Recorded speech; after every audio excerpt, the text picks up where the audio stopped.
Assalamualaikum warahmatullahi wabarakatuh. Bismillahirrahmanirrahim. Innal hamdalillah nahmaduhu wa nasta'inuhu wa nastaghfiruh wa na'udzu billahi min shururi anfusina wa sayyiati a'malina. Man yahdihillahu fala mudilla lahu wa man yudlil fala hadiya lahu.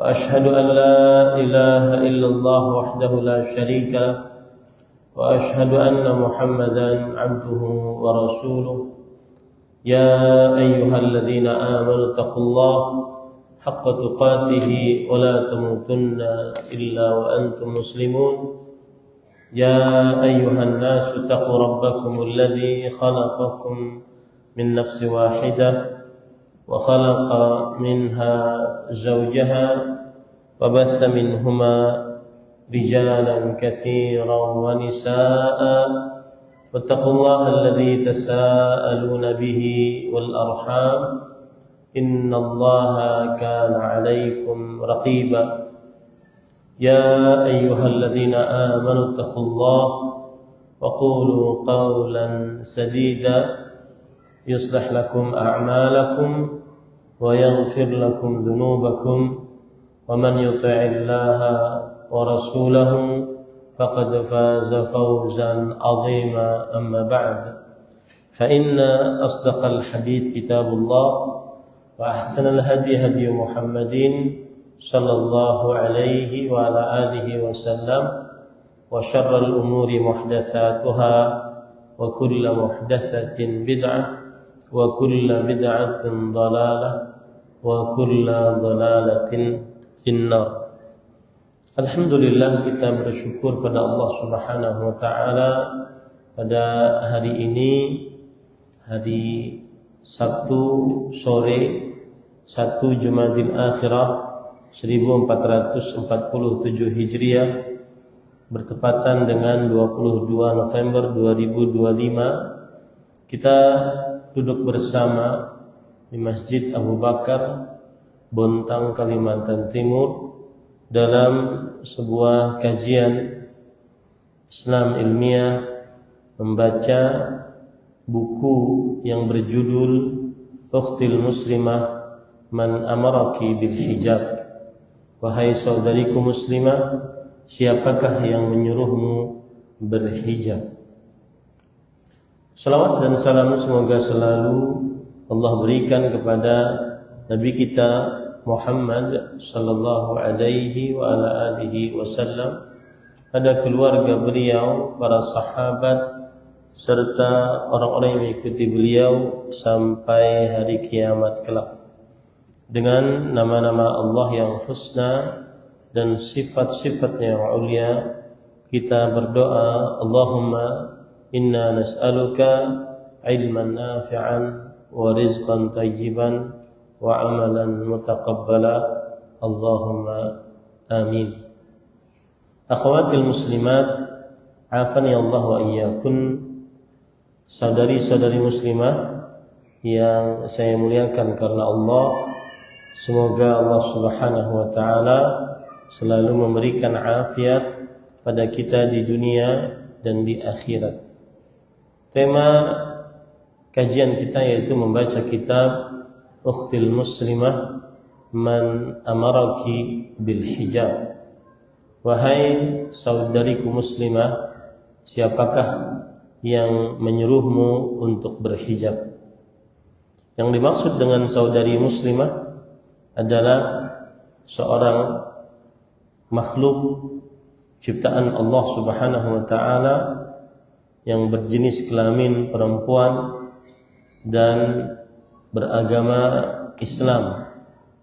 Yang dimaksud dengan muslimah adalah seorang makhluk ciptaan Allah Subhanahu wa taala yang berjenis kelamin perempuan dan beragama Islam.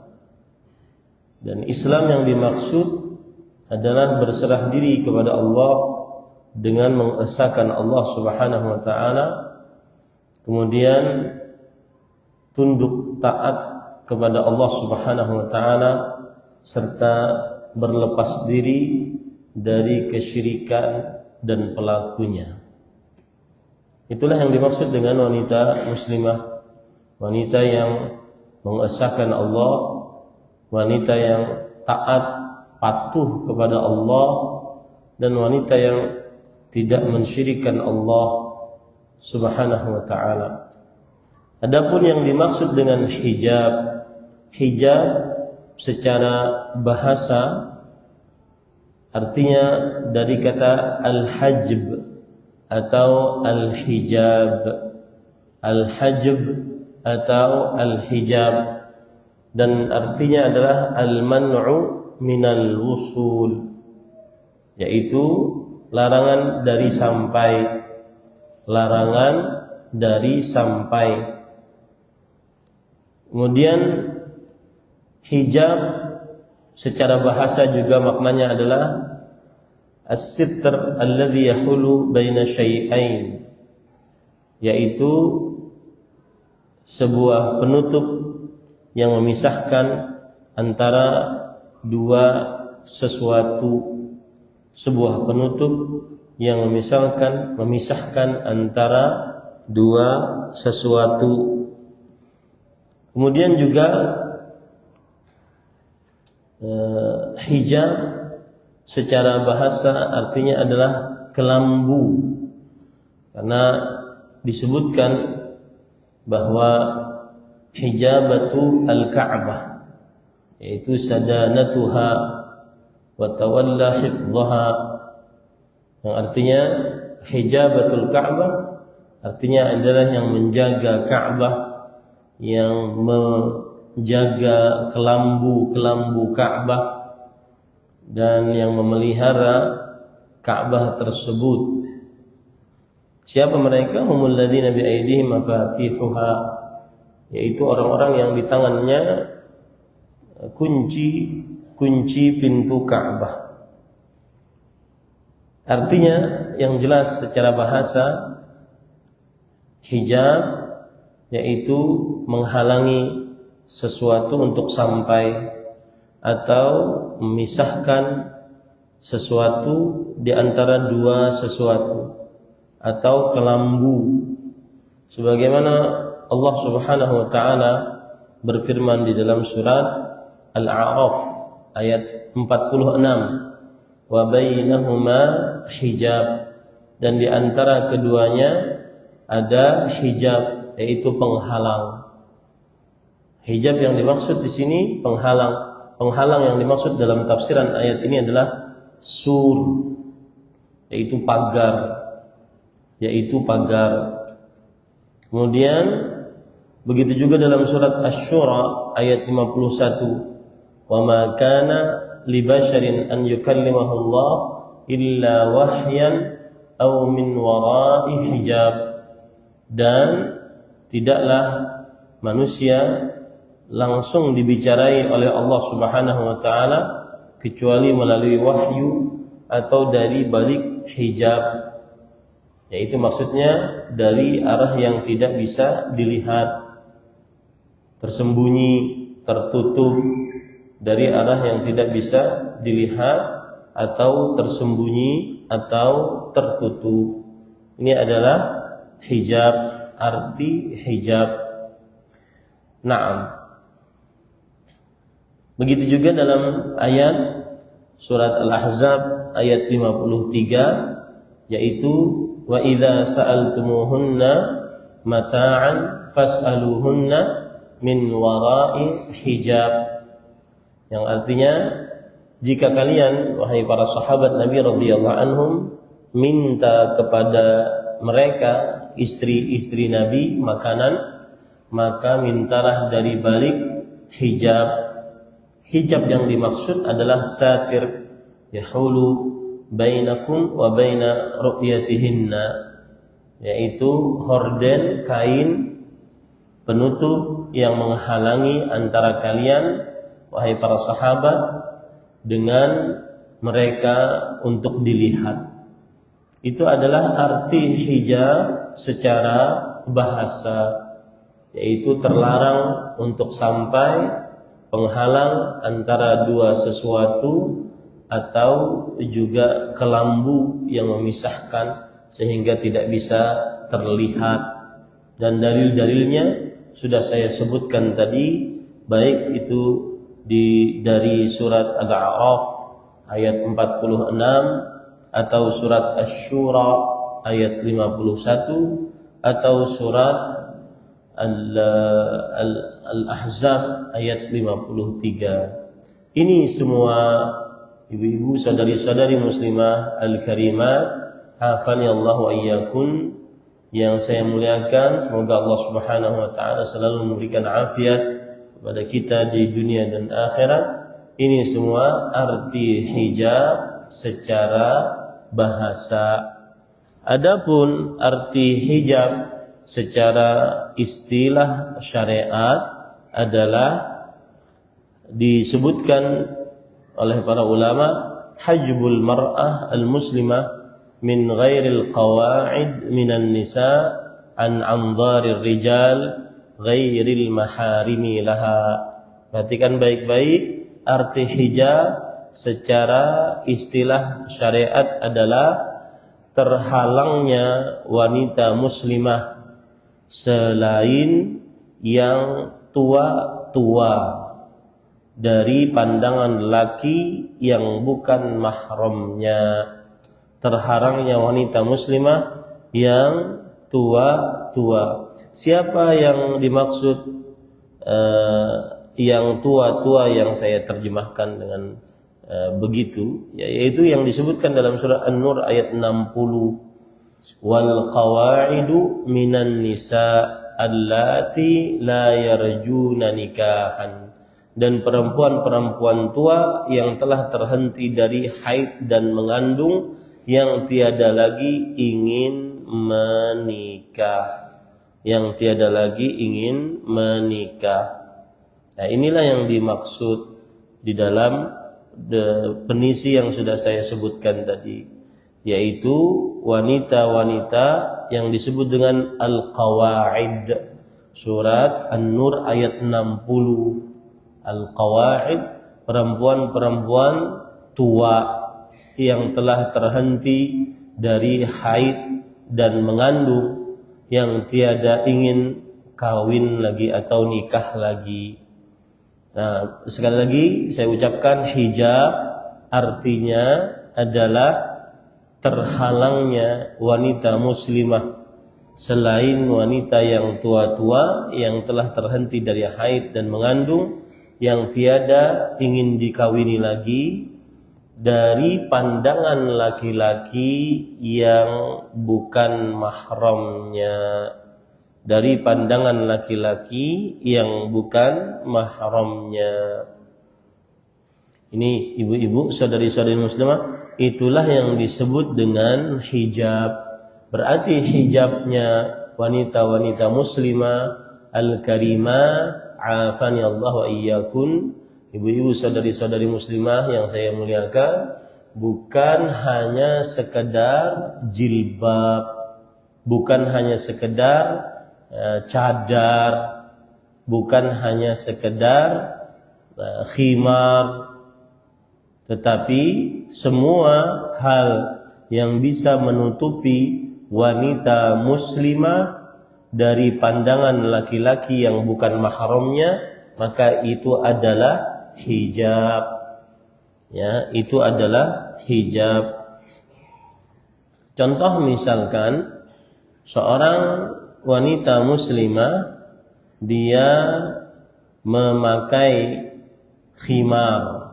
Khimar, catat ibu ya, khimar adalah kain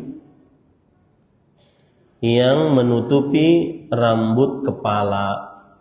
Disebutkan oleh Allah Subhanahu wa taala dalam surat An-Nur ayat 31, wal yadribna bi khumurihinna ala juyubihinna, dan hendaklah mereka menutup kain kudung, kain yang menutupi rambut mereka. Kain di atas rambut itu disebut dengan khimar ke dada mereka. Jikalau ibu sekarang ada rambut, di atasnya ada kain yang menutupinya sampai menutupi dada ibu-ibu, ini disebut dengan khimar dalam bahasa Arab. Dan itu adalah hijab. Dan itu adalah hijab. Kemudian ada istilah yang kedua yang disebutkan di dalam Al-Quran tentang pakaian perempuan, yaitu surat Al-Ahzab ayat 59, yaitu jilbab. Jilbab, ya, itu adalah jilbab. Ayat surat Al-Ahzab ayat 59. Allah Subhanahu wa taala berfirman, ya ayyuhan nabi qul li azwajika wa banatika wa nisa'il mu'minin yudnina 'alaihinna min jalabibihin. Wahai nabi,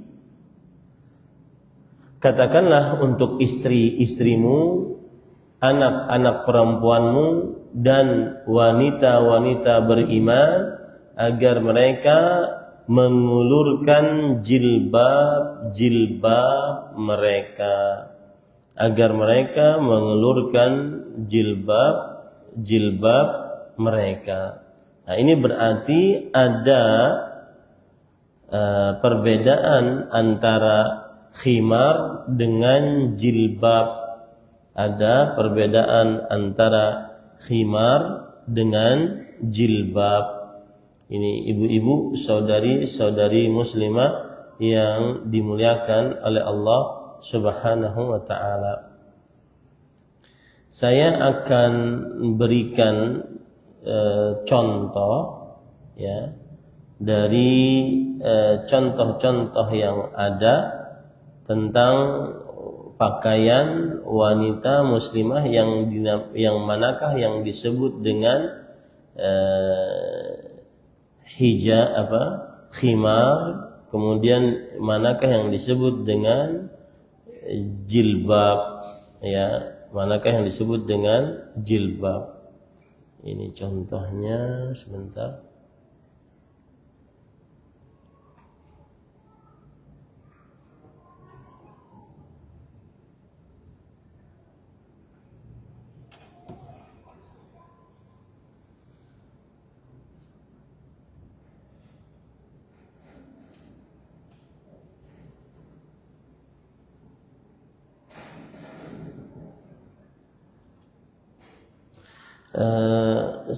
Mohon diperhatikan, ini adalah yang disebut dengan, bisa di zoom enggak? Bisa terlihat enggak? Bisa terlihat. Baik. Ini adalah yang disebut dengan jilbab atau khimar, karena dia cuma menutupi rambut, ya, kain yang menutupi rambut. Adapun khimar atau jilbab biasanya seperti ini, yaitu kain panjang dari atas ke bawah. Kain panjang dari atas ke bawah. Jadi ada dua, khimar dan jilbab. Itu adalah istilah yang berbeda, ibu-ibu, saudari-saudari. Dan itu semua adalah hijab. Dan itu semua adalah hijab. Karena menutupi wanita muslimah yang bukan wanita-wanita tua dari pandangan laki-laki yang bukan mahramnya. Kemudian termasuk hijab adalah yaitu cadar. Termasuk hijab adalah cadar. Ibu-ibu, saudari-saudari muslimah yang dimuliakan oleh Allah,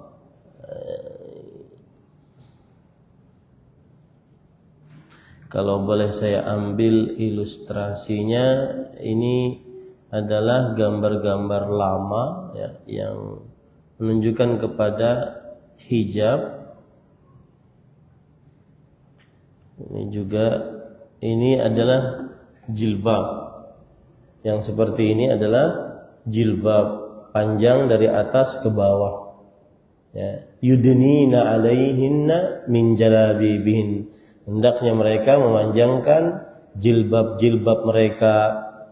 Ya, jilbab itu di atas khimar. Khimar itu di atas rambut kepala. Ya. Nah, kemudian ibu-ibu, saudari-saudari muslimah yang dimuliakan oleh Allah Subhanahu wa taala, adapun niqab, maka niqab ada dua macam. Perhatikan ini. Niqab ada dua macam. Ada yang terlihat matanya saja dan ada yang tidak terlihat. Yang terlihat matanya disebut dengan mutanaqqibah. Mutanaqqibah karena dia pakai niqab, ya. Yang terlihat matanya saja karena dia pakai niqab. Sedangkan yang tidak terlihat matanya ini disebut dengan mutahajjibah.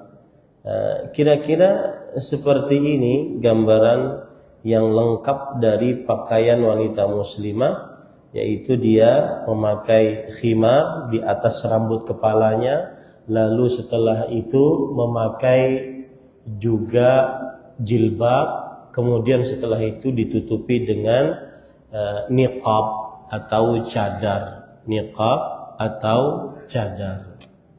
Nah, berarti ibu-ibu, saudari-saudari muslimah yang dimuliakan oleh Allah, gambar-gambar berikut bukan termasuk hijab yang sempurna, ya.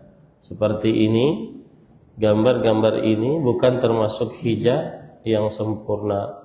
Ini contohnya, ini bukan termasuk hijab yang sempurna. Ini mungkin bisa dikatakan sebagai hijab, ya, tetapi nanti kita akan jelaskan syarat-syaratnya. 1, 2, 4, 5 ini bermasalah. Nah, begitu juga yang seperti ini juga bermasalah, ya, hijab yang seperti ini.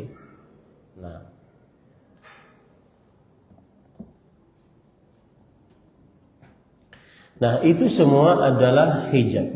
Berarti saya ulangi, khimar hijab bagi perempuan, jilbab hijab bagi perempuan.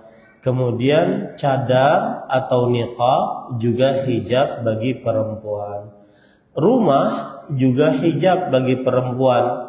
Allah Subhanahu wa taala berfirman di dalam Al-Qur'an, "Wa qarna fi buyutikunna wala tabarrajna tabarrujal jahiliyatil ula." Surat Al-Ahzab ayat 33, dan diamlah kalian wahai wanita muslimah di rumah-rumah kalian.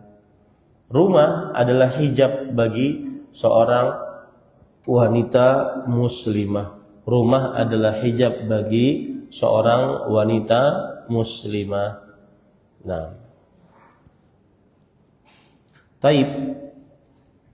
Sekarang ibu-ibu, saudari-saudari muslimah yang dimuliakan oleh Allah Subhanahu wa taala, kita mulai membaca kitab yang kita ingin baca, dan karena waktu, ya, saya langsung membaca bahasa Indonesianya. Kemudian nanti kita akan jelaskan beberapa poin penting. Mudah-mudahan cukup waktunya, ya. Taib. Ibu-ibu, saudari-saudari muslimah yang dimuliakan oleh Allah Subhanahu wa taala, buku wanita muslimah, wahai wanita muslimah, siapakah yang memerintahkanmu untuk berhijab? Ini sebenarnya adalah buku yang ditulis oleh penerbit Darul Qasim, dan mereka memiliki tim ilmiah yang menulis akan tulisan ini. Taib. Penulis berkata, wahai saudariku muslimah,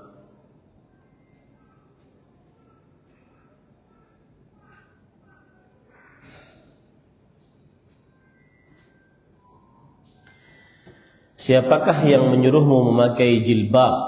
Nah, ingat tadi jilbab ya sudah dimaklumi, yang sudah kita pahami tadi. Kain di atas apa ibu-ibu saudari muslimah? Khimar. Kain di atas khimar itu adalah jilbab. Penulis berkata, langsung kita kepada kata pengantar tidak perlu ya. Langsung kita kepada Bismillahirrahmanirrahim halaman 7. Alhamdulillah, segala puji bagi Allah Jalla Jalal, Rabb sekalian alam. Salawat serta salam semoga tetap tercurah kepada Nabi yang mulia Muhammad sallallahu alaihi wasallam, keluarga dan para sahabatnya serta orang-orang yang mengikuti petunjuknya sampai hari kiamat. Ukhti al-muslimah, siapakah yang menyuruhmu memakai jilbab? Jangan terkejut sebelum engkau baca buku ini. Seorang mahasiswi meminta kepada salah seorang teman putrinya agar menemaninya menghadap dosen laki-laki dalam mempertahankan gelar disertasinya untuk meraih gelar MA. Temannya berkata, tak tahukah engkau bahwa kita ini hidup di abad 20? Artinya minta untuk tidak bercampur dengan laki-laki. Dia minta kepada teman perempuannya agar bisa menghadap dosen. Kemudian wanita yang merupakan temannya tersebut merasa takjub, merasa heran, kenapa harus berteman, bukankah berduaan? Karena kita sudah di abad yang ke-20, berduaan laki-laki dan perempuan itu sudah biasa. Seorang dokter wanita di salah satu rumah sakit, ketika ia memakai pakaian dokter, hilanglah malunya, wajah dan rambutnya serta pakaiannya terbuka, wajah dan rambut. Seakan-akan menanggalkan agama dan malu adalah hal yang wajib bagi tugas kedokteran. Ibu-ibu saudari-saudari muslimah, yang patut diperhatikan di dalam penjelasan ini adalah batasan aurat bagi wanita muslimah. Manakah batasan aurat bagi wanita muslimah? Perhatikan sekarang saya akan sebutkan batasan-batasan aurat bagi wanita muslimah. Batasan aurat bagi wanita muslimah adalah wanita muslimah wajib menutup seluruh tubuhnya kecuali wajah dan kedua telapak tangannya, ya, kecuali wajah dan kedua telapak tangannya.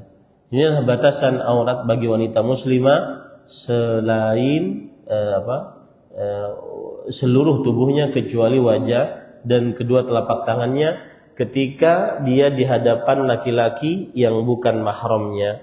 Apa dalilnya para ikhwah, para akhwat? Yaitu hadis riwayat Imam Tirmidzi dari Abdullah bin Mas'ud radhiyallahu an, Rasul sallallahu alaihi wa alihi wasallam bersabda, al-mar'atu aurah, wanita itu adalah aurat. Aurat artinya malu untuk diperlihatkan. Kemudian juga dalam hadis yang lain riwayat Imam Abu Daud dari Aisyah radhiyallahu anha, la yaqbalullahu salata haidin illa bi khimar. Allah tidak menerima salat wanita yang sudah haid, yang sudah baligh, kecuali dengan khimar. Khimar tadi sudah kita pelajari, kain yang menutup rambut kepala. Di dalam hadis ini terdapat larangan untuk membuka kepala, termasuk di dalamnya adalah leher dan sesuatu yang harus ditutupi oleh khimar, sesuatu yang harus ditutupi oleh khimar. Nah, ini ibu-ibu saudari-saudari muslimah yang dimuliakan oleh Allah Subhanahu wa taala.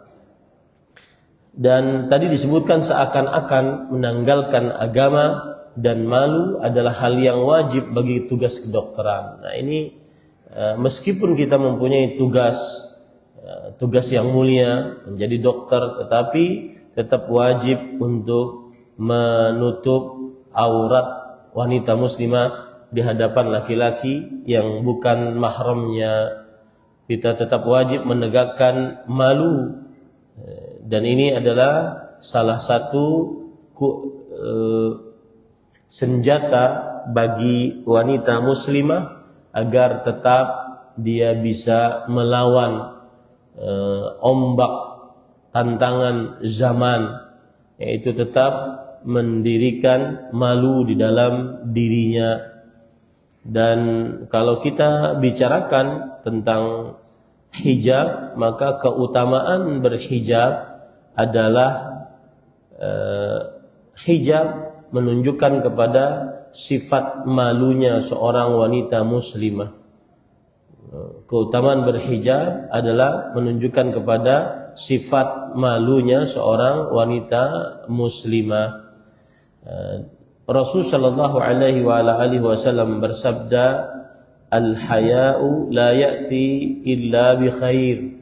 Sifat malu tidak mendatangkan kecuali kebaikan. Sifat malu tidak mendatangkan kecuali kebaikan.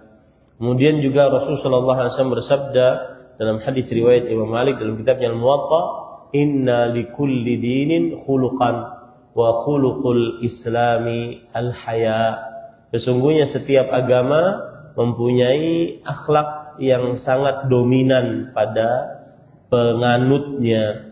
Sesungguhnya akhlak Islam yang sangat dominan adalah sifat pemalu. Ini ibu-ibu saudari-saudari muslimah wajib harus membesarkan sifat malu di dalam diri wanita muslimah. Ya, dan Rasul sallallahu alaihi wasallam bersabda dalam hadis riwayat Imam Hakim, al-haya'u wal imanu qurina jami'an fa idza rufi'a ahaduhuma rufi'al akhar. Sifat malu dan keimanan adalah dua teman yang saling dan selalu bersama-sama. Jika diangkat salah satu darinya, maka diangkat yang lainnya. Jika diangkat salah satu darinya, maka diangkat yang lainnya. Wanita yang beriman wajib memiliki sifat malu. Jika tidak malu, maka diangkat keimanannya. Diangkat keimanannya. Ini hati-hati ibu-ibu, saudari-saudari muslimah yang dimuliakan oleh Allah Subhanahu wa taala. Dan kalau kita perhatikan contoh-contoh para sahabat Nabi radhiyallahu anhum, para sahabat-sahabat wanita terutama, bagaimana mereka memiliki sifat malu. Saya bacakan beberapa riwayat, hadis riwayat Imam Abu Daud dari Farj bin Fadalah, dari Abd al-Jubair bin Thabit bin Qais bin Syammas, dari bapaknya, dari kakeknya yaitu Qais bin Syammas.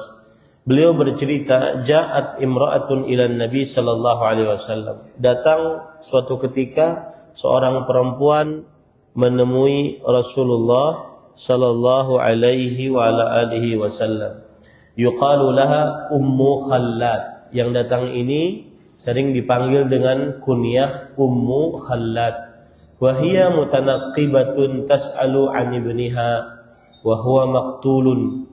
Dan wanita ini datang dalam keadaan bercadar, wajahnya tertutup, bertanya tentang anaknya yang meninggal di medan pertempuran.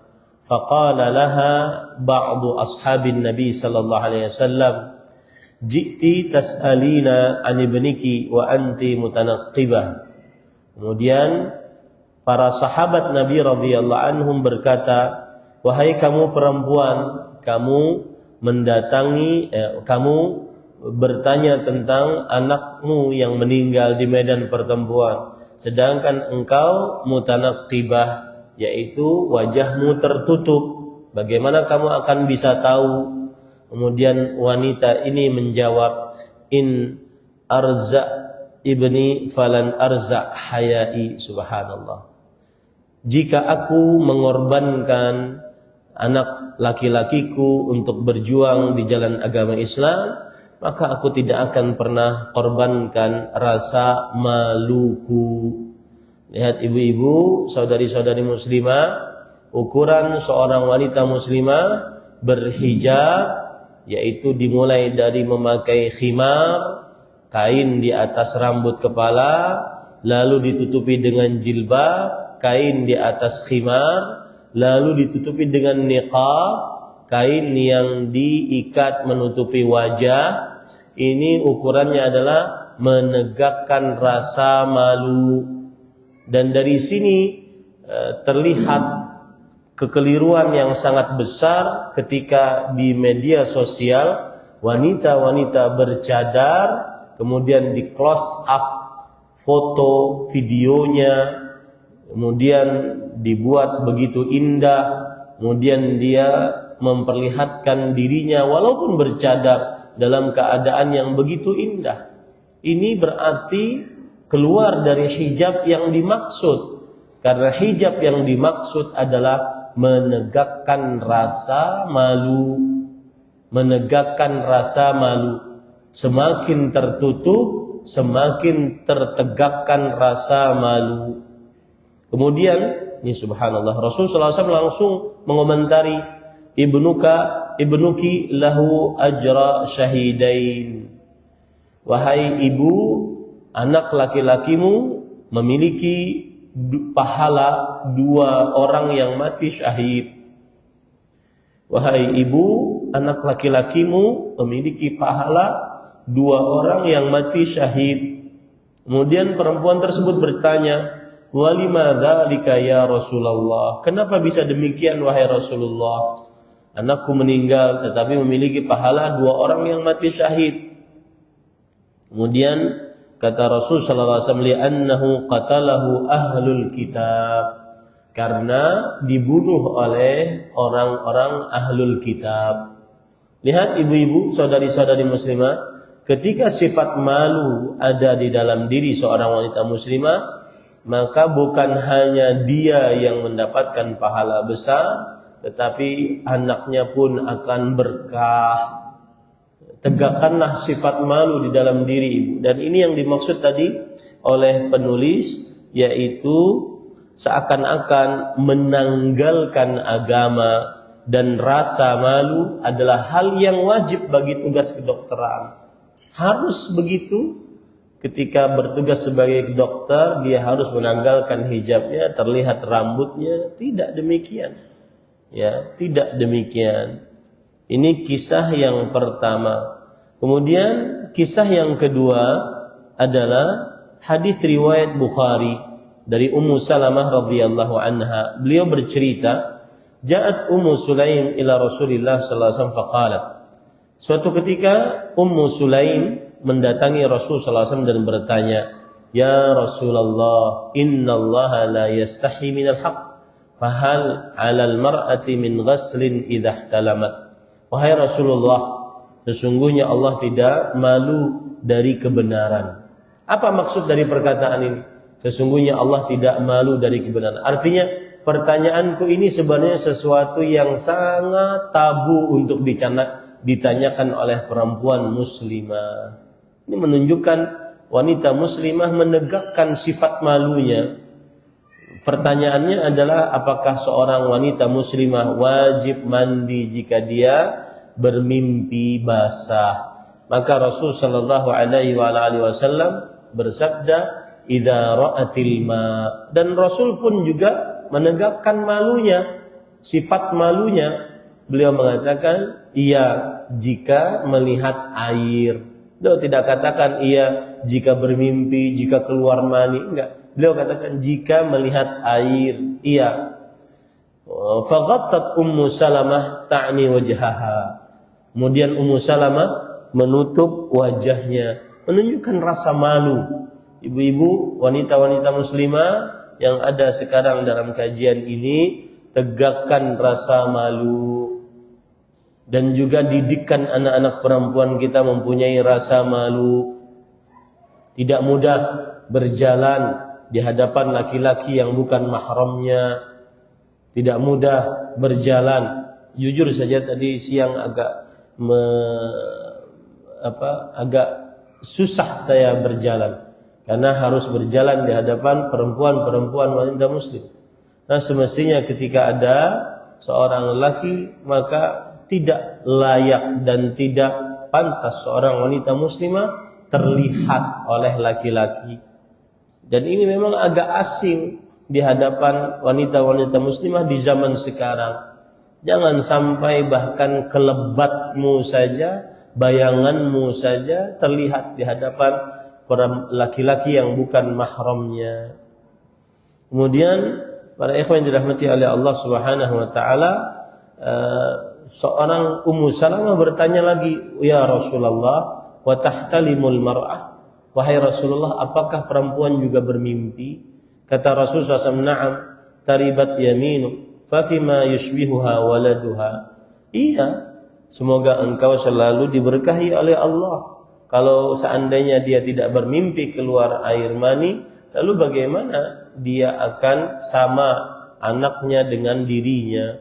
Nah, ini menunjukkan ibu-ibu, saudari-saudari muslimah yang dimuliakan oleh Allah, bagaimana wanita muslimah sangat menjaga kesuciannya dan sifat malunya, sangat menjaga sifat malunya. Al-Quran menyebutkan tentang sifat malu ini, yaitu 2 orang perempuan dari anak dari seorang nabi. Mereka ini hendak mengambil air di sebuah sumur, akan tetapi sumur tersebut dipenuhi dengan para lelaki. Ini yang saya baru bilang tadi. Akhirnya mereka nunggu sampai para lelaki selesai. Nah, Musa alaihissalam melihat 2 perempuan tersebut menunggu, beliau kasihan. Kemudian beliau bantu kedua anak perempuan tersebut untuk mengambil air tanpa harus menunggu laki-laki. Maka kemudian mereka memberitahukan kepada bapaknya bahwa yang menolongnya adalah Nabi Musa. Kemudian bapaknya tadi memerintahkan kepada salah seorang dari anak perempuannya agar memanggil Nabi Musa. Faja'athu ihdahuma tamshi 'ala istihya. Yang artinya kemudian seorang wanita dari anak seorang nabi tadi datang menemui Nabi Musa alaihissalam dalam keadaan malu, ya, dalam keadaan malu. Umar bin Khattab radhiyallahu anhu, itu disebutkan di dalam surat Al-Qasas ayat 25, ya. Nah, Umar bin Khattab radhiyallahu anhu bagaimana menafsiri ayat ini? Perhatikan. Perempuan malu-malu menemui Nabi Musa. Perhatikan bagaimana sifat malunya. Laisat bisalfa' minan nisa kharrajah wallajah. Bukanlah wanita yang salfa', wanita yang lancang, wanita yang mohon maaf ya bahasa saya di sini diterjemahkan dalam bahasa Arab salitah jari'ah, wanita yang salitah itu apa ya, binal, lancang, berani, pemberani gitu. Datang kharrajah wallajah, ya, suka keluar di hadapan laki-laki yang bukan mahramnya, wallajah, berjalan di hadapan laki-laki yang bukan mahramnya.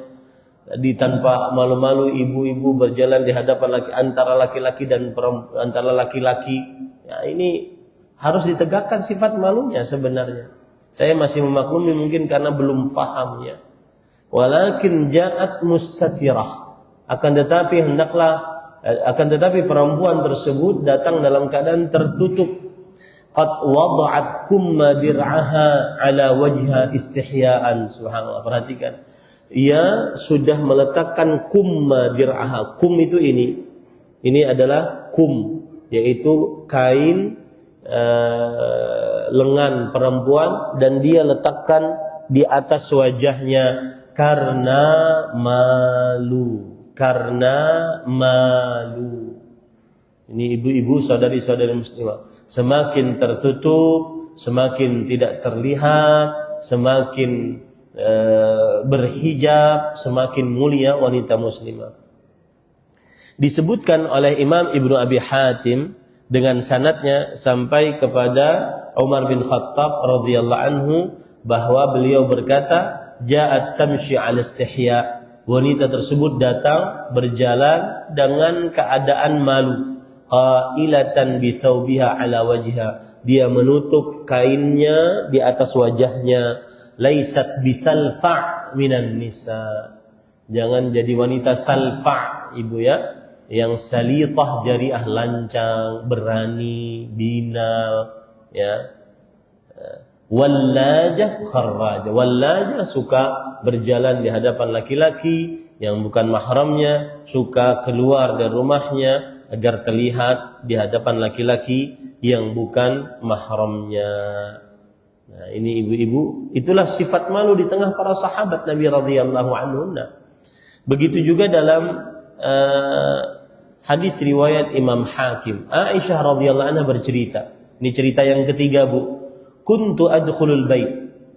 Aku dahulu sering memasuki rumah alladzi dufina fihi Rasulullah sallallahu alaihi wasallam wa abi radhiyallahu anhunna wadi'atan thawbi, yang mana kamarku disitulah Rasul sallallahu alaihi wasallam dikuburkan, dan juga bapakku disitulah Rasulullah bapakku dikuburkan. Aku meletakkan bajuku di situ. Artinya beliau melepaskan bajunya di situ karena wa aqul innama huwa zauji wa abi, dan aku mengatakan, oh tidak mengapa aku lepas bajuku di kamar ini, karena yang ada di dalam kuburan ini hanya adalah bapakku dan suamiku Rasulullah sallallahu alaihi wasallam. Falamma dufina Umar radhiyallahu anhu, ketika Umar bin Khattab radhiyallahu anhu dikubur, wallahi ma dakhaltu illa masdudatan alayya thiyabi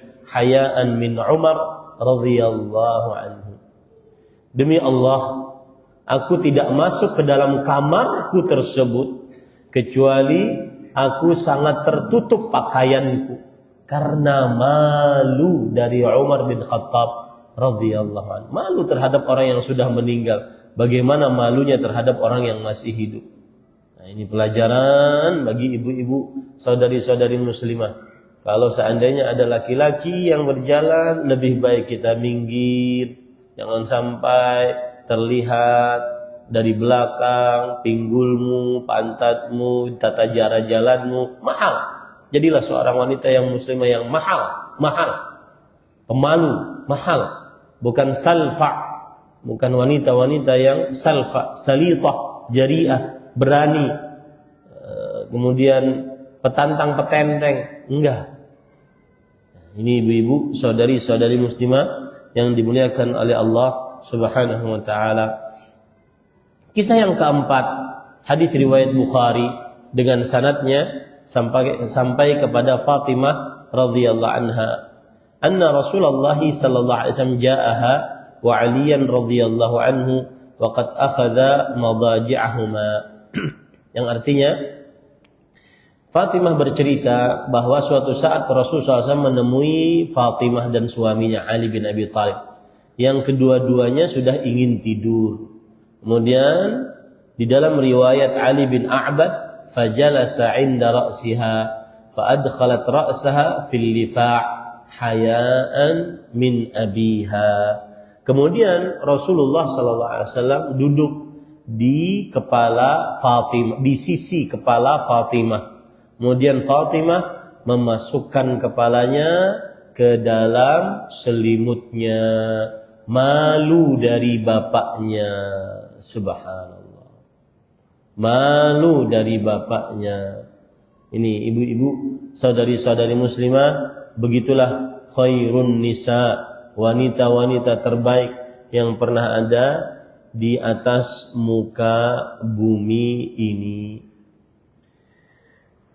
Naam. Ibu-ibu, saudari-saudari muslimah yang dimuliakan oleh Allah, kita lanjutkan.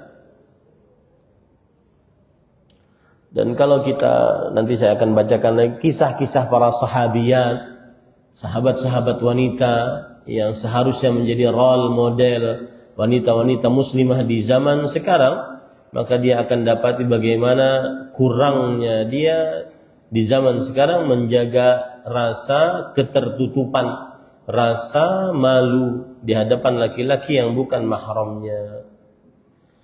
Kita lanjutkan. Saya pernah berkunjung ke salah satu kerabat yang saya kenal, selalu menjaga kehormatan dan hijab atau jilbab. Tiba-tiba saya dikejutkan oleh masuknya sopir pribadinya ke tempat pertemuan. Seakan-akan ia salah satu anggota keluarga yang tidak perlu menutup aurat darinya. Nah, ini termasuk daripada kekeliruan orang-orang yang sudah lama bekerja di rumah kita, laki-laki yang bukan mahram seakan-akan dia anggap sebagai kerabat mahram, padahal dia bukan mahramnya. Tapi ketika di hadapan laki-laki selain supirnya, dia menutup rapat jilbab. Ini keliru. Ya, ini sebuah kekeliruan. Ukhti, wahai saudariku muslimah, pernahkah engkau menduga bahwa mereka wanita muslimah sadar mengapa mereka berjilbab? Sesungguhnya realita menunjukkan bahwa mereka pada umumnya memandang jilbab hanya sebatas adat istiadat yang mereka warisi dari orang tua mereka dan sebagai bakti kepadanya yang telah menyuruhnya. Oleh sebab itulah, sebagai warisan dan adat istiadat suci, maka wajib dijaga dan dilestarikan. Pernahkah ia bertanya, mengapa ia memakai jilbab dan siapa yang menyuruhnya? Bukankah itu perintah Allah Jalla Jalaluh? Ya ayyuhan nabi, qul li azwajika wa banatika wa nisa'il mu'minin yudnina 'alaihinna min jalabibihin dzalika adna an yu'rafna fala yu'dzain wa kana Allahu ghafuran rahima. Wahai nabi, katakanlah kepada istri-istrimu, anak-anakmu, anak-anak perempuanmu dan wanita-wanita kaum muslimah agar mereka mengulurkan jilbab mereka ke seluruh tubuh mereka. Yang demikian itu supaya mereka lebih mudah untuk dikenal. Apa yang dimaksud dengan supaya mereka lebih mudah untuk dikenal? Karena wanita budak yang bukan merdeka, mereka tidak seperti itu pakaiannya. Mereka terbuka rambutnya, ya, tidak memakai khimar. Itu yang dimaksud agar mereka mudah dikenal bahwa ini wanita merdeka muslimah yang terjaga kehormatannya, Karena itu mereka tidak diganggu, karena dia wanita merdeka yang terjaga kehormatannya tidak terganggu, dan Allah adalah Maha Pengampun lagi Maha Penyayang. Quran surah Al-Ahzab ayat 59. Ibu-ibu, saudari-saudari muslimah, al-karimat, afani Allahu ayyakun. Wanita-wanita muslimah yang saya muliakan karena Allah. Semoga Allah Subhanahu wa taala selalu memberikan afiat kepada kita dunia dan akhirat. Ini adalah dalil jika ada orang yang mengatakan bahwa jilbab, hijab, khimar, cadar itu adalah adat istiadat orang Arab, maka kita katakan tidak. Khimar, jilbab, cadar, niqab itu adalah hijabnya wanita muslimah dan diperintahkan oleh Allah Subhanahu wa taala. Nah, ini dalilnya. Ya, bantah dengan ayat ini kalau ada yang mengatakan dia adalah adat istiadat orang Arab. Kemudian lanjutnya, tidaklah ia mengetahui bahwa ia mentaati perintah penciptanya yang memberi rizki, yang menciptakan langit dan bumi, dan mengetahui mana yang tidak pantas untuk makhluknya. Firman Allah Jalla Jalaluh, lillahi ma fis samawati wa ma fil ard. Kepunyaan Allah apa yang ada di langit dan di bumi. Quran surat Al-Baqarah ayat 284. Allah Jalla Jalaluh yang menciptakanmu. Dzalikumullahu rabbukum la ilaha illa huwa khaliqu kulli syai' fa'buduh wa huwa ala kulli syai'in wakil. Demikianlah, itulah Allah Tuhan kalian. Tidak ada Tuhan yang patut diibadahi dengan hak selain Allah, pencipta segala sesuatu. Maka sembahlah Dia, ibadahilah Allah, dan Allah adalah pemelihara segala sesuatu. Quran surat Al-An'am ayat 102. Allah lah yang memberimu nikmat. Wa ma bikum min ni'matin faminallah. Dan apa saja nikmat yang ada padamu maka dari Allah jualah. Quran surat An-Nahl ayat 53. Allah lah yang mewafatkanmu. Wa ja'at sakratul maut bil haqq. Dzalika ma kunta minhu tahid. Dan datanglah sekarat kematian, maksudnya rasa sakit saat kematian, dengan sebenar-benarnya. Itulah yang kalian selalu lari daripadanya. Quran surat Qaf ayat 19. Yang berfirman, Allah yang memerintahkanmu yang berhijab, dialah Allah yang berfirman, yauma naqulu li jahannam halim talati wa taqulu hal min mazid wa uzlifatil jannatu lil muttaqina ghaira ba'id. Ingat wanita saudari muslimah, Allah yang memerintahkanmu berhijab, dialah Allah yang berfirman, yang artinya pada hari ketika kami berkata kepada neraka jahanam, apakah kalian sudah penuh? Dia menjawab, masih adakah tambahan yang mau ditambahkan ke dalam neraka ini? Dan didekatkanlah surga itu kepada orang-orang yang bertakwa pada tempat-tempat yang tidak jauh dari mereka. Quran surat Qaf ayat 30 sampai 31. Allah yang memerintahkanmu berhijab, dialah juga yang berfirman, yauma nahsyurul muttaqina ila rahmani wafda wa nasuqul mujrimina ila jahannam wirda. Yang artinya, hari ketika kami mengumpulkan orang-orang yang bertakwa kepada Allah yang Maha Pemurah sebagai perutusan yang terhormat, dan kami menggiring orang-orang yang durhaka. Dan orang-orang wanita-wanita muslimah yang tidak berhijab adalah wanita-wanita yang durhaka, digiring ke dalam neraka jahanam dalam keadaan dahaga. Quran surat Maryam ayat 85 sampai 86. Allah yang memerintahkan berhijab, dialah yang akan mengadili pada hari kiamat yang sangat menakutkan. Yauma tarawunaha tadhalu kullu murdi'atin amma arda'at wa tada'u kullu dhati hamlin hamlaha wa taran nasa sukara wa ma hum bisukara walakinna 'adzaballahi syadid. Yang artinya, pada hari ketika itu kamu melihat kegoncangan yang sangat dahsyat. Lalailah semua wanita yang sedang menyusui anaknya dari anak yang disusuinya. Dan gugurlah kandungan segala wanita yang hamil karena goncangan yang sangat dahsyat tadi. Dan kalian akan melihat manusia dalam keadaan mabuk, padahal mereka sedang tidak dalam keadaan mabuk.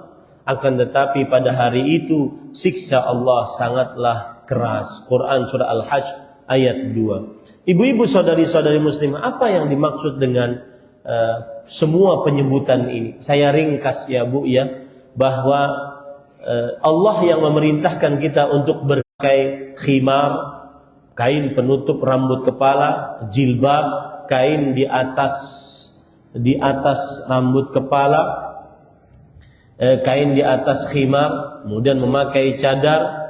Allah yang memerintahkan kita. Dan kenapa kita jangan-jangan ketika kita mati, maka kemudian akhirnya nanti kita dalam keadaan tidak berhijab. Allah juga yang memiliki neraka. Kenapa kita harus taat dengan perintah Allah untuk berhijab? Karena Allah Subhanahu wa taala yang memiliki neraka, yang mengatakan hal min mazid. Apakah ada tambahan untuk orang-orang yang durhaka, tidak taat kepada Allah dalam berhijab? Apakah ada tambahan untuk dimasukkan? Apakah ini tidak membuat seorang wanita muslimah untuk takut kepada Allah Subhanahu wa taala? Kemudian Allah lah yang memerintahkan berhijab, maka takutlah kepada Allah dan taatilah perintah tersebut.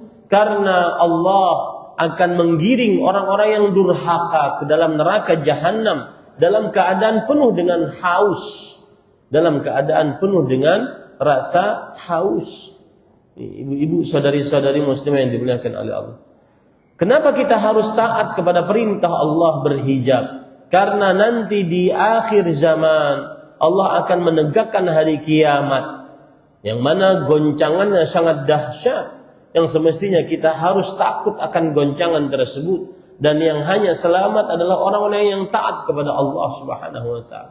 Tidak takutkah kita kepada Allah Subhanahu wa ta'ala ketika kita tidak berhijab, tidak sesuai dengan perintah Allah Subhanahu wa ta'ala? Nah, itu maksudnya. Jadi begitu cara membaca yang dimaksudkan di dalam kitab ini. Ukhti al-muslimah, wahai saudariku muslimah, tidakkah engkau baca firman Allah Jalla Jalaluh, wa kullil mu'minina yaghdudna min absarihinna wa yahfazna furujahunna wa la yubdina zinatahunna illa ma dhahara minha wal yadribna bi khumurihinna ala juyubihinna. Wahai saudariku muslimah yang belum berhijab, kenapa engkau tidak taat atas perintah hijab Allah Subhanahu wa taala? Bukankah berhijab perintah Allah sebagaimana dalam surat An-Nur ayat 31 ini, yang artinya, katakanlah wahai Muhammad sallallahu alaihi wasallam kepada wanita-wanita yang beriman, hendaklah mereka menahan pandangannya dan menjaga kemaluannya serta tidak menampakkan perhiasannya yang biasa nampak darinya, tidak memperlihatkan perhiasannya yang biasa nampak darinya, dan hendaklah mereka menutupkan kain kudung mereka ke dada mereka. Quran surah An-Nur ayat 31. Ibu-ibu saudari-saudari muslimah, jadi maksud penulis membawakan ayat ini adalah kenapa seorang wanita muslimah tidak mau berhijab, padahal itu adalah perintah Allah Subhanahu wa ta'ala, yaitu wala yubdina zinatahunna. Janganlah seorang wanita-wanita muslimah memperlihatkan perhiasan mereka,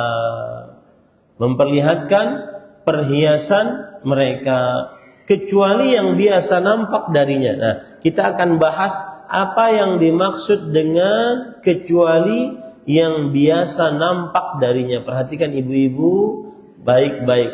Abdullah bin Mas'ud radhiyallahu anhu mengatakan yang biasa nampak adalah karida wasiyab. Yang biasa nampak adalah seperti jilbabnya, kemudian khimarnya, itu yang biasa nampak. Yang tidak harus terlihat. Itu yang dimaksud yang biasa nampak. Ya, tidak bisa tidak terlihat. Itu yang biasa nampak. Ini ibu-ibu, saudari-saudari muslimah. Fala haraja 'alaiha fihi li'anna hadza la yumkinu ikhfa'u. Maka tidak mengapa untuk nampak ya jilbabnya, khimarnya, ya, karena ini tidak mungkin ditutupi. Karena ini tidak mungkin ditutupi. Itu yang dimaksud dengan yang biasa nampak darinya, yang boleh terlihat.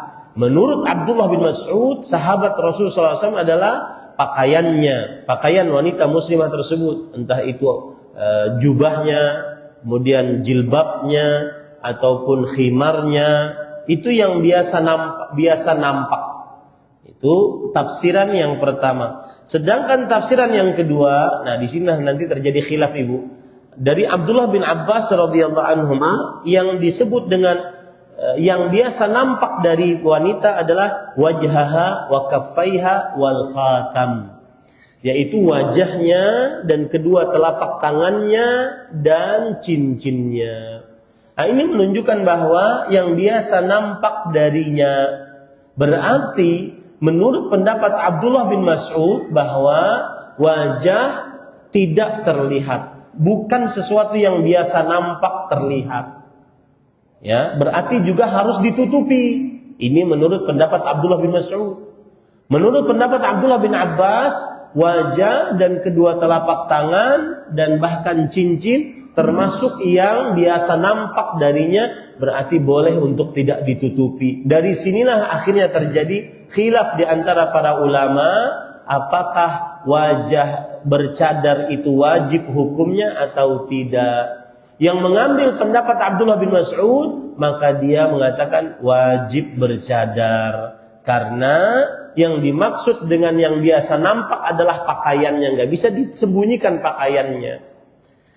Sedangkan yang mengatakan tidak wajib bercadar mengambil pendapat Abdullah bin Abbas, karena yang dimaksud dengan yang biasa nampak terlihat adalah wajahnya dan kedua telapak tangannya. Ini.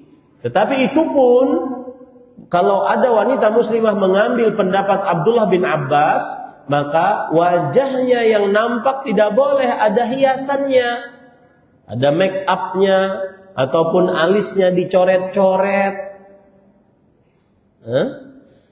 Ibu-ibu, alisnya dicoret-coret, kemudian ada kuning, hijau, pink, macam-macam. Ya, tidak boleh. Meskipun dia mengambil pendapat Abdullah bin Abbas. Saya Ustadz mengambil pendapat Abdullah bin Abbas, berarti cadar tidak wajib. Maka tetap tidak boleh memperlihatkan perhiasannya. Termasuk perhiasan adalah make up. Termasuk perhiasan adalah hal-hal yang dipakainya, seperti cincin hidung. Hidung dicincini, subhanallah.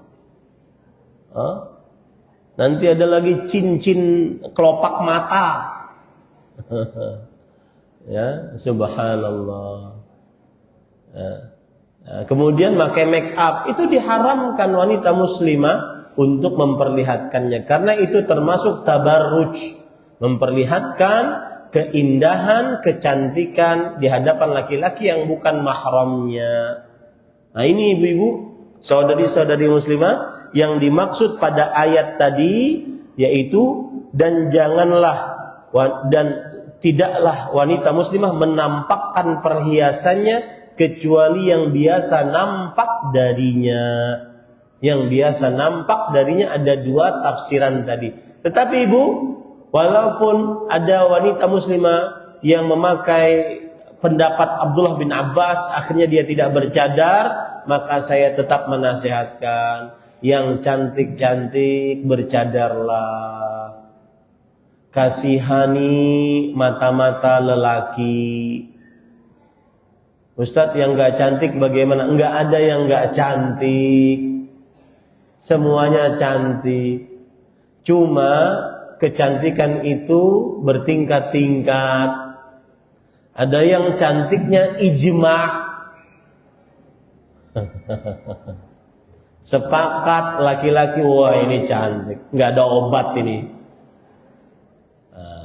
Yang seperti itu bercadarlah, ya, jangan sampai tidak bercadar. Dan para ulama, catat baik-baik, para ulama bersepakat, tidak ada khilaf di antara mereka, bersepakat bahwa bercadar lebih afdal dibandingkan tidak bercadar.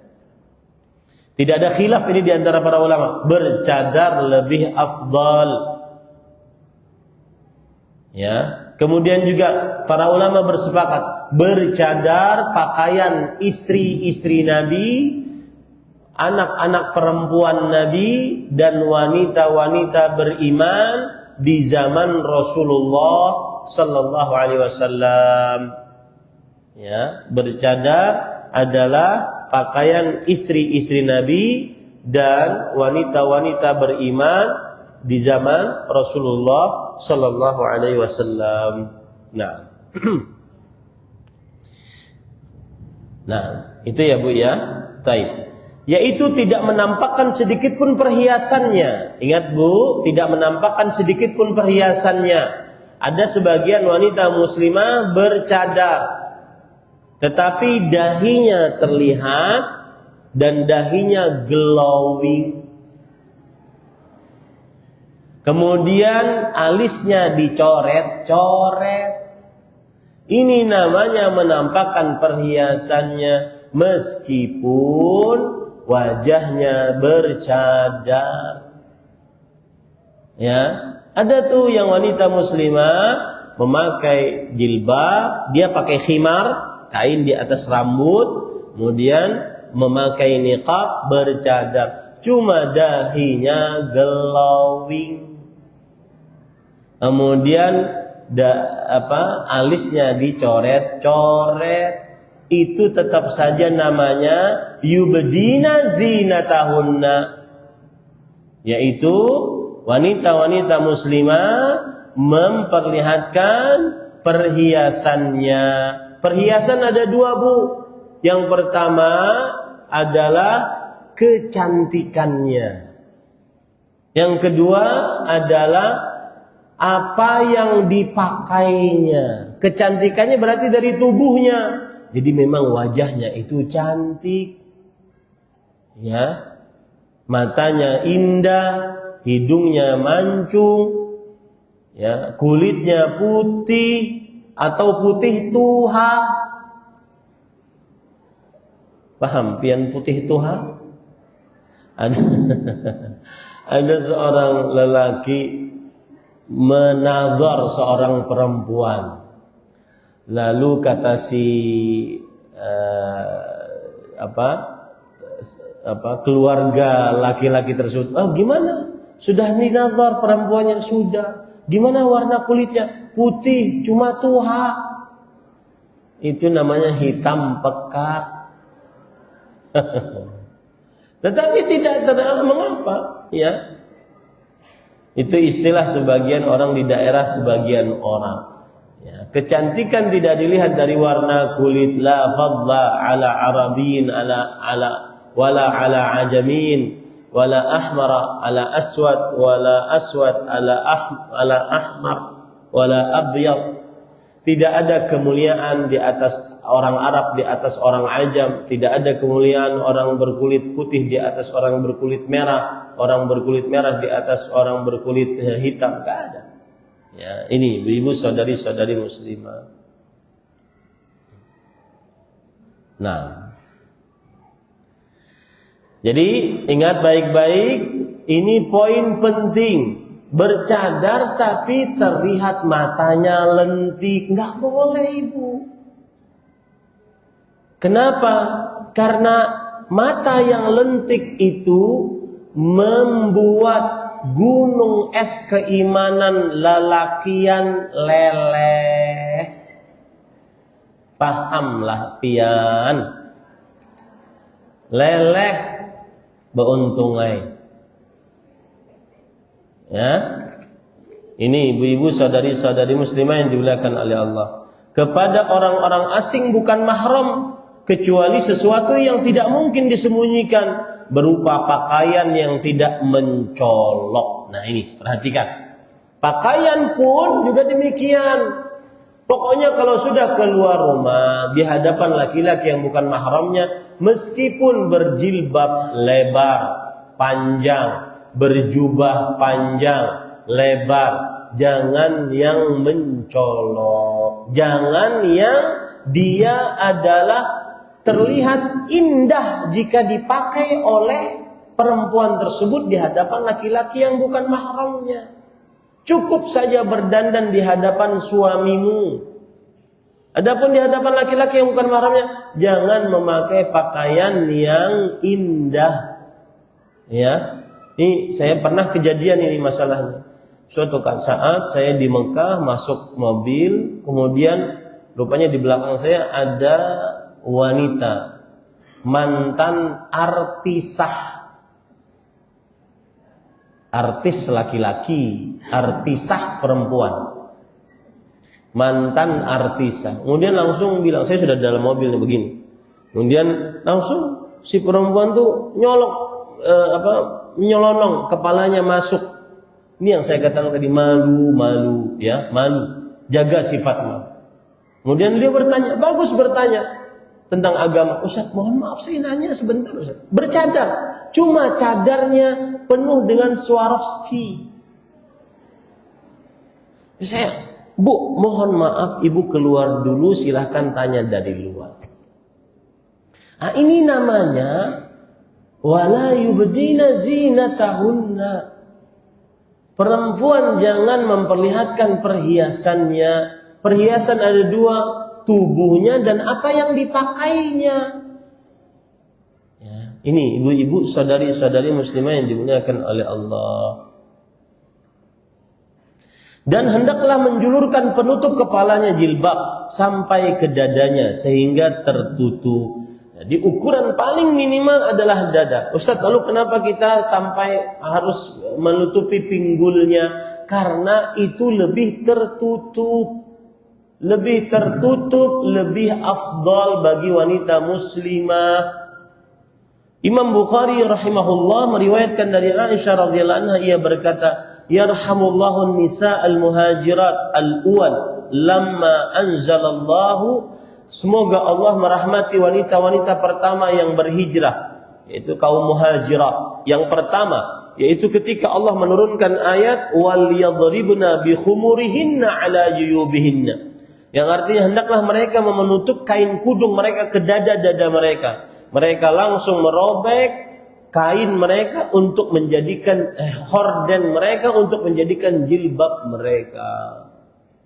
Itulah jilbab itu kain di atas khimar. Ya, ini ibu-ibu, saudari-saudari muslimah yang dimuliakan oleh Allah Subhanahu wa taala. Jadi memang susah untuk mengatakan kepada terutama publik figur yang hijab yang sebenarnya tuh gini loh.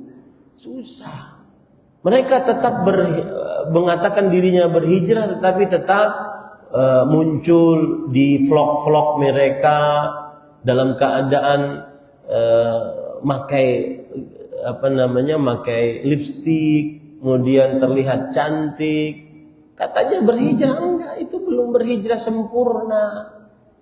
Perempuan yang berhijrah saya dapati publik figur yang memang dulunya artisah memang sudah terlihat lagi. Yang ada adalah mereka membalas waktu mereka dengan menuntut ilmu. Sudah banyak waktu terbuang Ustaz.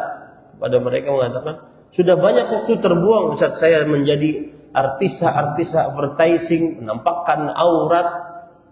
Akhirnya sekarang tugas saya adalah menuntut ilmu agama dan mengamalkan, berprestasi di rumah masing-masing.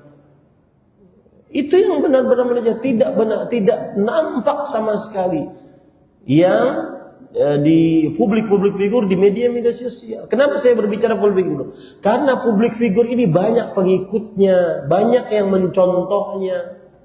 Maka harus ditekankan mereka. Ini ibu-ibu, saudari-saudari muslimah yang dimuliakan oleh Allah Subhanahu wa taala. Habis waktunya, tidak cukup kita untuk melanjutkan. Mungkin kapan saya datang lagi nanti ke sini, mohon diingatkan kita sampai kepada halaman yang ke-11. Wallahu alam. Jika ada pertanyaan-pertanyaan dipersilahkan. Nah, silahkan. Bagaimana hukum ketika memeriksa dokter laki-laki untuk USG dalam keadaan darurat? Bismillah, walhamdulillah. Asal hukumnya seorang wanita muslimah yang hamil, dia memeriksakan ke dokter kandungan perempuan dan tidak memeriksakan ke dokter kandungan laki-laki kecuali dalam keadaan terpaksa untuk menjaga kesucian kemaluannya dan auratnya. Tetapi jika dalam keadaan terpaksa, misalkan kalau tidak ke dokter kandungan laki-laki tersebut, nyawa si perempuan ini tidak tertolong atau akan terjadi kecacatan dalam keadaan terpaksa darurat, maka ad-darurah tubihul mahdhurat. Keadaan terpaksa membolehkan yang terlarang. Wad-darurah tuqaddaru biqadariha. Tetapi ingat, kalaupun pergi dalam keadaan terpaksa pada dokter kandungan laki-laki, maka ini adalah keadaan dalam keadaan terpaksa. Dan keadaan terpaksa harus dibatasi. Jangan asal buka. Minah dokter. Gimana? Jangan ibu. Ya. Jangan asal buka. Lalu minta juga dispensasi kepada dokter tersebut agar mahramnya menghadirinya. Pokoknya dibatasi dengan takarannya. Tidak boleh asal buka. Apalagi kadang-kadang dokternya ganteng, muda, jomblo, ya, suaminya manyun di pojokan. Nah, ini nggak boleh. Jadi ada semacam kesemangatan dari seorang wanita muslimah kepada suaminya saat hamil. Mas, periksa lagi mas. Baru kemarin enggak, harus periksa lagi. Gimana ceritanya? Wallahu a'lam. Nah. Assalamualaikum Pak Ustaz, minta pencerahannya bagaimana kita seorang ibu doa-doa apa yang selalu kita panjatkan kepada Allah Subhanahu wa taala untuk anak-anak saya hingga yatim yang supaya jadi anak soleh dan solehah di dalam sunnah, karena almarhum bapaknya termasuk orang sufi atau kelakuannya pernah melakukan kesyirikan. Doa apa yang kita ajarkan ke anak untuk mendoakan almarhum bapaknya yang pernah melakukan kekufuran? Bismillah, walhamdulillah, wassalatu wassalamu ala rasulillah wa ala alihi wa ashabihi wa man wala, amma ba'd. Ada beberapa doa disebutkan dari Al-Quran dan hadis Rasul Sallallahu Alaihi Wasallam tentang doa-doa untuk anak, ya, doa-doa untuk anak. Yang pertama yaitu Allah berfirman di dalam Al-Quran, Rabbi habli minas salihin, wahai Rabbku berikanlah aku keturunan yang saleh.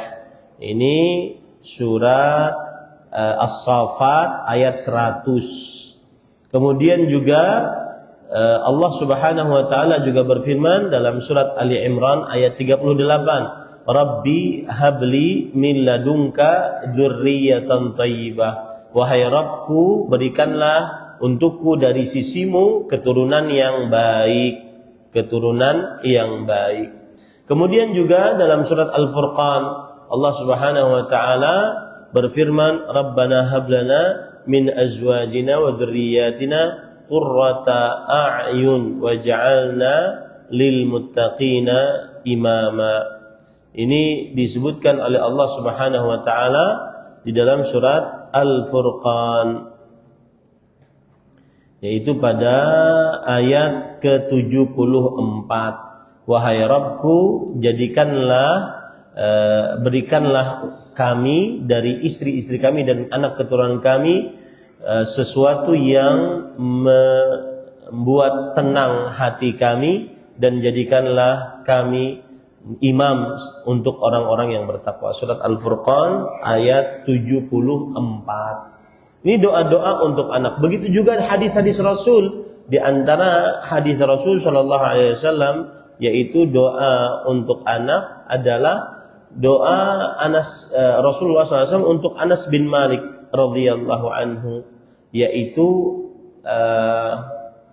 Allahumma barik lahu, Allahumma akthir malahu wa waladahu wa barik lahu fi ma'ataitahu.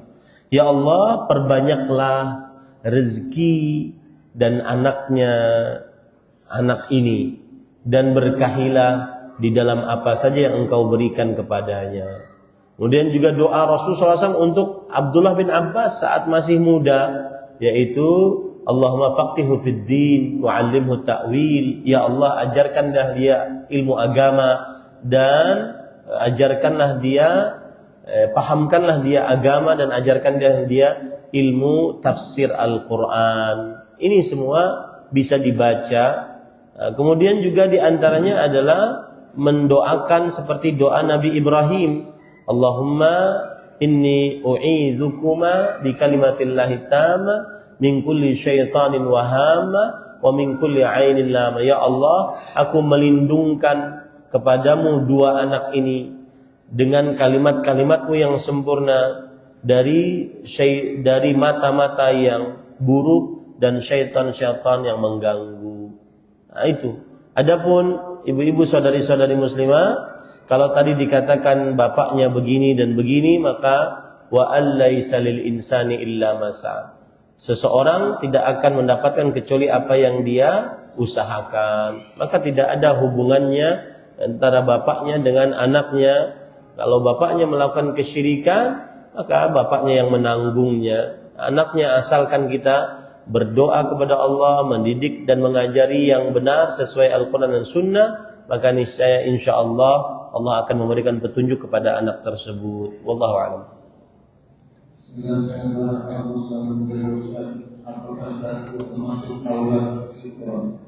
Bismillah, walhamdulillah, wassalatu wassalamu ala rasulillah wa ala alihi wa ashabihi wa man walah, amma ba'd.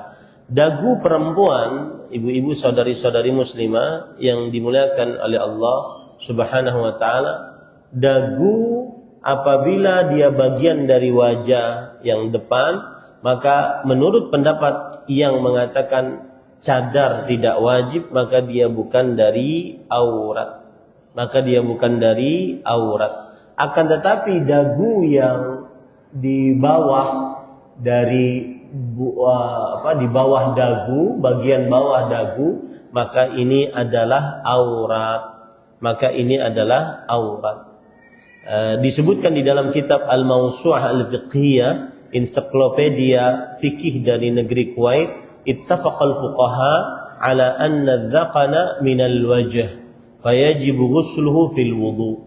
Para ulama fikih bersepakat bahwa dzaqan, yaitu dagu yang di depan, bagian dari wajah, maka wajib untuk dibasuh saat berwudu. Berarti dia adalah bagian dari wajah, dan menurut pendapat yang tidak mewajibkan cadar, maka dia bukan dari dia dagu yang merupakan bagian ini adalah bukan dari aurat, dan dia wajib dibasuh saat berwudu.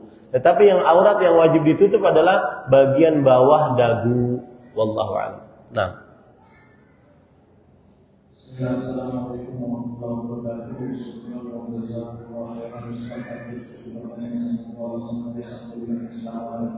Saya adalah nakes di ruang operasi yang sebelum melakukan tindakan operasi diharuskan untuk mencuci tangan dengan teknik steril sampai dengan siku, dan kemudian dengan batu halus disingkap sampai dengan bagian atas. Sementara di ruang operasi ada dokter laki-laki dan tim operasi lainnya. Apa yang harus saya lakukan Ustaz? Sedangkan saya telah mengetahui ilmunya, tapi di sisi lain saya masih harus bekerja untuk keluarga. Tetap bekerja, ibu yang tenaga kesehatan tetap bekerja, tetapi saat membasuh tangan terbuka aurat tadi, saat terbasuh di sini ya, maka itu dibasuh di saat lelaki yang bukan mahramnya tidak ada, kan bisa dikondisikan. Jadi jangan sampai terpaku, Ustaz ini kan saya harus terbuka, lalu bagaimana pekerjaan saya? Enggak, kan bisa dikondisikan. Laki-laki yang bukan mahramnya keluar dulu, dia basuh tangannya, lalu setelah itu dia kan pakai APD, dia bisa menutup auratnya kembali. Jadi dikondisikan, jangan kalah dengan kondisi, tapi dikondisikan yang sesuai dengan syariat. Wallahu a'lam. Sekarang Ustaz izin bertanya, apakah kita itu berdosa apabila ada saudara perempuan kita yang hanya memakai jilbab pada acara tertentu, sedangkan untuk sehari-hari pada saat keluar rumah tidak memakai jilbab? Bagaimana cara menasihati yang tidak membuli agar mudah diterima? Bismillah. Yang berdosa adalah yang tidak memakai jilbab. Adapun saudaranya akan berdosa kalau tidak menegakkan amar ma'ruf nahi mungkar. Cara menasihatinya adalah seperti yang kita ungkapkan tadi, harus belajar ilmu agama. Mungkin yang melakukan seperti itu menganggap bahwasanya ini jilbab tidak wajib, berarti dia tidak tahu hukumnya. Mungkin dia tidak mengetahui batasan-batasan aurat bagi wanita muslimah. Mungkin dia tidak mengetahui bagaimana kuasanya Allah yang sanggup mewafatkan dia dalam keadaan dia tidak berjilbab. Mungkin dia masih meremehkan siksa Allah subhanahu wa ta'ala dan seterusnya. Nah, ini yang harus dikenalkan kepada saudari yang tidak memakai jilbab tadi pada saat keluar rumah dan kadang memakainya. Wallahu a'lam. Sekarang Ustaz, bagaimana jilbab yang dipakai anak remaja di sekolah rata-rata jilbab yang dipakai kecil-kecil atau panjang sampai 19 saja. Bagaimana menasihati anak-anak kami agar setiap keluar rumah memakai jilbab panjang? Sama ibu yang sudah saya jawab tadi, kenalkan batasan aurat bagi wanita muslimah di hadapan laki-laki yang bukan mahram. Satu. Yang kedua, kenalkan bahwa ini adalah yang memerintah Allah, yang menciptakan, yang memberi rezeki, yang mempunyai neraka, yang mempunyai siksa yang pedih. Kenalkan, sebagaimana yang sudah kita jelaskan tadi. Kemudian juga kenalkan bahwasanya di akhirat kelak setelah meninggal ada hisab dari Allah Subhanahu wa taala. Kemudian kenalkan bagaimana jilbab yang sesuai dengan syariat. Apakah cukup hanya sebatas begini saja, sedada? Ya, kadang-kadang kalau tertempa angin terlihat rambutnya, terlihat bentuk payudaranya dan seterusnya. Ini harus dinasihati dan diajari. Karena begini Ibu, anak-anak perempuan muslimah kita mungkin tidak paham apa hukum berhijab, apa batasan aurat bagi wanita muslimah, siapa yang memerintahkan untuk berhijab, bagaimana siksanya kalau tidak berhijab, bagaimana berhijab yang sempurna dan seterusnya. Wallahu a'lam. Sudah untuk perempuan yang sudah menopause, apakah boleh tidak melepas? Apakah boleh sudah melepas jilbab atau cadar? Bagaimana dengan wanita yang bekerja sebagai pembantu, terkadang kaki juga ditampakkan walaupun tidak memakai jilbab kecil? Bismillah, walhamdulillah. Ibu-ibu saudari-saudari muslimah, yang dimaksud di dalam surat An-Nur ayat 60, wal qawaidu minan nisa allati la yarjuna nikahan falaysa 'alaihinna junahun an yadh'na thiyabahunna ghayra mutabarrijatin bizina. Perempuan-perempuan yang tua yang telah terhenti dari haid dan mengandung, yang tidak ingin nikah lagi, tidak adalah dosa bagi mereka menanggalkan pakaian mereka. Apa yang dimaksud dengan menanggalkan pakaian mereka? Maksudnya adalah jilbabnya. Nah, ini ingat Bu ya, jilbab yang boleh ditanggalkan. Adapun khimar tidak boleh. Tetap wanita meskipun sudah tua, nenek-nenek misalkan, dia tetap berkhimar. Yang tidak boleh adalah yang boleh ditanggalkan jilbabnya. Khimar yaitu kain yang menutupi rambut tetap wajib untuk ditutupi. Kemudian yang paling utama juga adalah tetap tidak boleh berdandan. Yaitu disebutkan ini ghairu mutabarrijatin bizina, tidak menampakkan perhiasannya dengan di hadapan laki-laki yang bukan mahramnya. Ya, ini tidak boleh. Ya, ini ibu-ibu saudari-saudari muslimah yang dimuliakan oleh Allah. Dan yang saya maksud tadi bahwa tidak mengapa menanggalkan pakaiannya, jilbab, ini penafsiran dari Abdullah bin Abbas, Abdullah bin Mas'ud, Imam Mujahid, Abdullah bin Umar. Nah, itu jilbab yang dimaksud. Dan ibu sudah paham apa itu jilbab? Kain di atas apa Bu? Kain di atas apa? Khimar. Kain di atas khimar yang panjang tadi. Nah, sudah perempuan bagaimana seorang wanita atau istri menjaga iffahnya, sedangkan seorang suami kurang menunaikan kebutuhannya dan kurangnya perlindungannya terhadap wanita atau istri. Semua istri yang melakukan pekerjaan dari dalam rumah dan di luar rumah termasuk antar jemput anak sekolah. Bismillah, walhamdulillah. Ini harus dinasihati bagi seorang suami, harus menjaga kesucian istrinya. Dan seorang suami harus memiliki rasa ghairah, rasa cemburu. Istrinya jangan sering keluar, istrinya jangan sering terlihat orang, istrinya jangan sering terlihat berjalan di hadapan laki-laki yang bukan mahramnya. Ya, dia harus mengusahakan jangan sampai dia sering keluar dan terlihat oleh laki-laki yang bukan mahramnya. Bahkan para ulama mengatakan wanita-wanita salafus saleh dahulu mereka tidak keluar rumah kecuali 3 kali. Yang pertama ketika mereka pindah dari rumah orang tua ke rumah suami, itu keluar rumah. Yang kedua, ketika mereka berhaji bersama mahramnya. Yang ketiga, ketika jenazah mereka dikeluarkan dari rumahnya. Jadi jarang keluar wanita muslimah. Ya. Tidak seperti sekarang, kalau tidak keluar sakit batis, pusing kepala. Betul apa betul Ibu? Nah, silakan. Segala sesuatu dibutuhkannya terkadang pada saat menjemput anak ke sekolah secara langsung ada ikhwah dan akhwat yang begitu. Baiknya bagaimana saat kami sebagai muslimah bisa menjemput anak ke sekolah dan untuk pergi ke pasar berbelanja juga bagaimana? Iya, yang jelas tadi Ibu, jangan sampai salfa, lancang, berani gitu. Jangan di samping-samping, jangan jalan gagah banar di hadapan laki-laki, bina gagah, jangan. Ya, samping jalan, mengendap-ngendap, itu lebih afdal bagi seorang wanita muslimah.